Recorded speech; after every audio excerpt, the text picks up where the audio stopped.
السلام عليكم. أعوذ بالله من الشيطان الرجيم. بسم الله الرحمن الرحيم. الحمد لله رب العالمين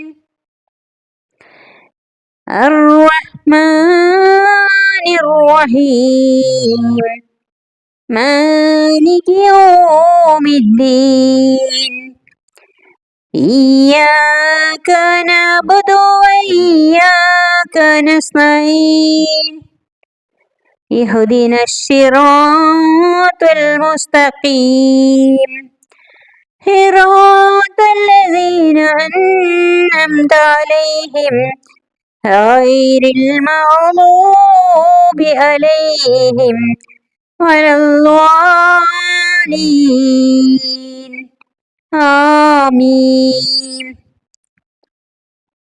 ഈ അധ്യായത്തിന്റെ അർത്ഥം ഇപ്രകാരമാകുന്നു: ശപിക്കപ്പെട്ട പിശാചിന്റെ ഉപദ്രവത്തിൽ നിന്ന് ഞാൻ അള്ളാഹുവിനോട് രക്ഷ തേടുന്നു. പരമകാരുണികനും കരുണാമയനുമായ അള്ളാഹുവിന്റെ നാമത്തിൽ ആരംഭിക്കുന്നു. എല്ലാ സ്തുതിയും സർവലോക പരിപാലകനായ അള്ളാഹുവിനാകുന്നു.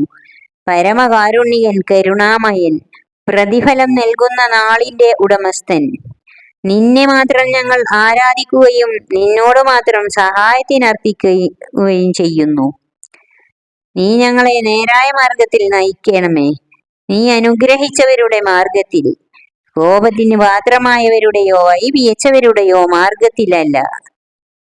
ആമീൻ. ഈ പ്രാർത്ഥന നീ സ്വീകരിക്കണമേ.